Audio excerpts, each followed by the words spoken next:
Assalamualaikum warahmatullahi wabarakatuh. Selamat pagi anak-anak semua.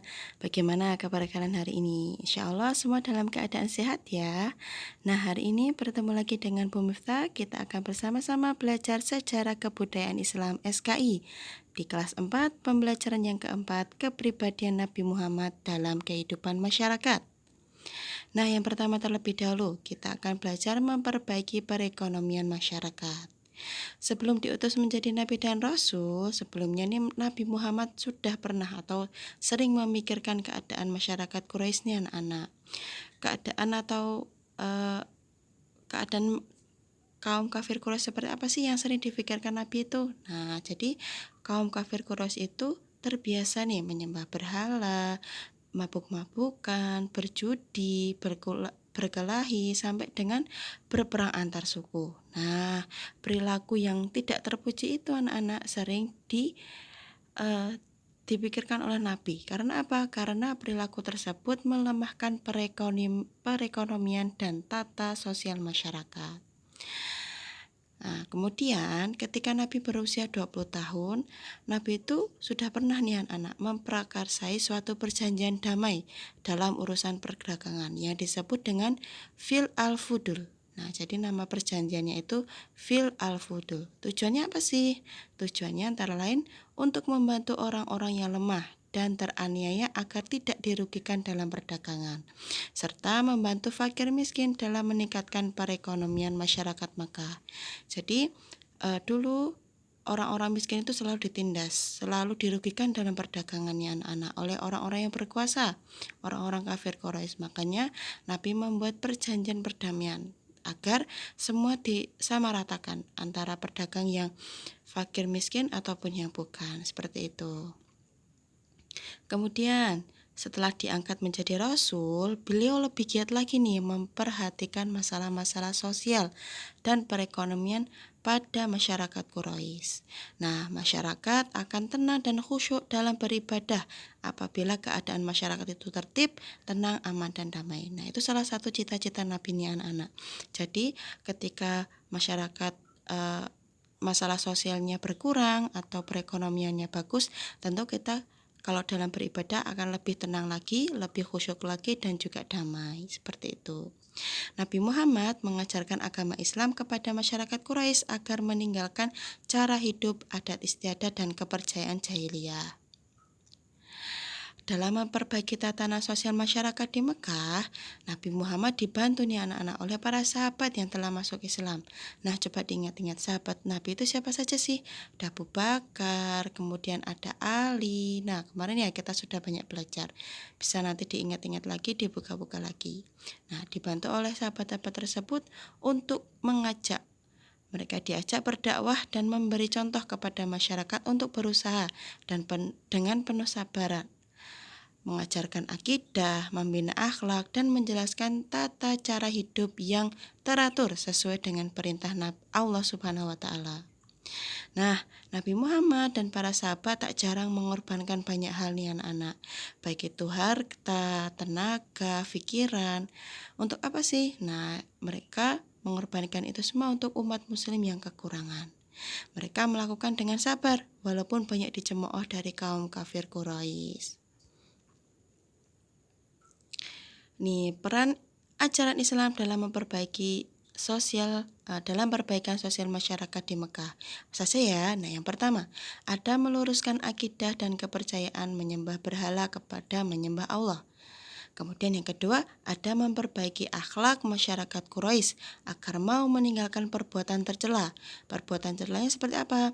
Ada mabuk-mabukan ya, terus kemudian merasa malu dan terhina bila memiliki bayi perempuan. Nah, jadi orang-orang kafir Quraisy dulu ketika istri-istri mereka itu melahirkan anak perempuan atau yang berjenis kelamin perempuan, mereka akan melakukan kegiatan keji anak-anak dengan cara membunuhnya atau membuangnya. Nah, itu perilaku jahiliyah atau perilaku terhina pada zaman dahulu. Jadi mereka merasa malu bila memiliki anak perempuan. Terus kemudian perilaku tercelanya apalagi? Ada berjudi, berselisih antar anggota masyarakat.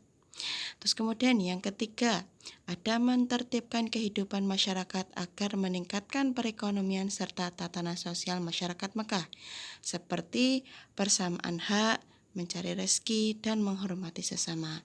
Itu peran agama Islam ya anak-anak. Jadi peran agama Islam itu ingin merubah bagaimana yang dulu orang-orang Quraisy memiliki akhlak-akhlak yang kurang baik menjadi sesuai dengan tatanan yang telah diperintahkan oleh Allah Subhanahu wa taala. Nah, kemudian yang kedua, ada kasih sayang kepada sesama. Nah, Rasulullah itu sering berkasih sayang nih anak-anak. Kepada siapa saja? Yang pertama, kasih sayang kepada anak-anak. Nabi Muhammad sangat menyayangi anak-anak nih. Beliau sering bersenda gurau dengan anak-anak para sahabat. Dengan cara apa? Dengan cara memangku dan menggendong mereka. Itu bentuk kasih sayang Nabi Muhammad kepada anak-anak nih.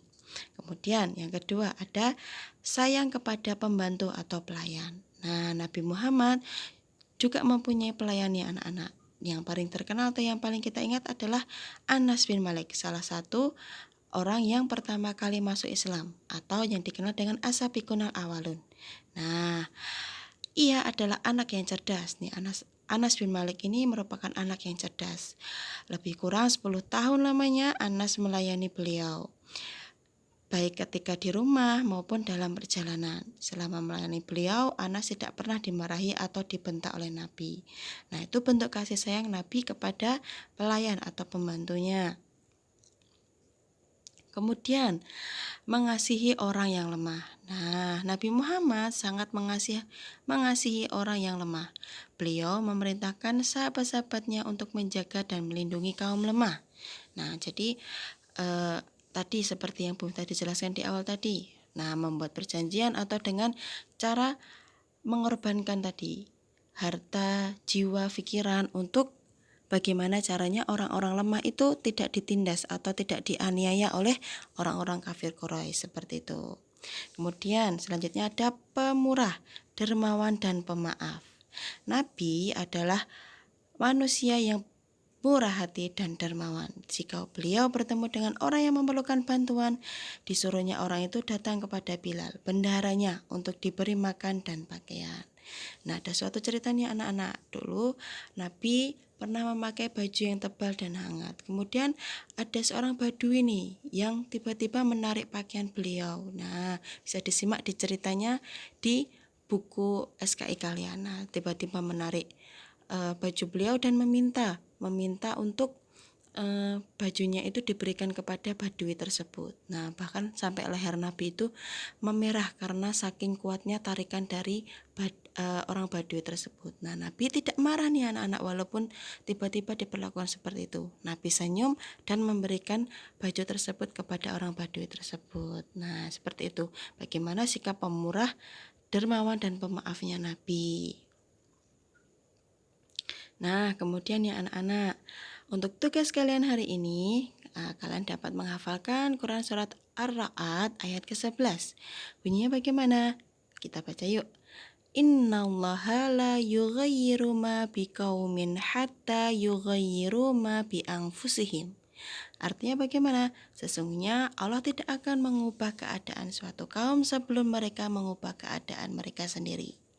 Kita ulangi ya.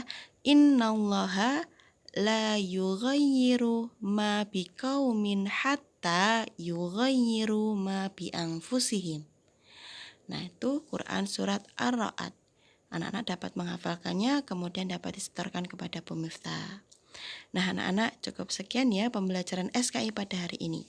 Semoga bermanfaat, tetap semangat, jangan lupa untuk selalu menjaga kesehatan dimanapun kalian berada. Bu Miftah akhiri, wassalamualaikum warahmatullahi wabarakatuh.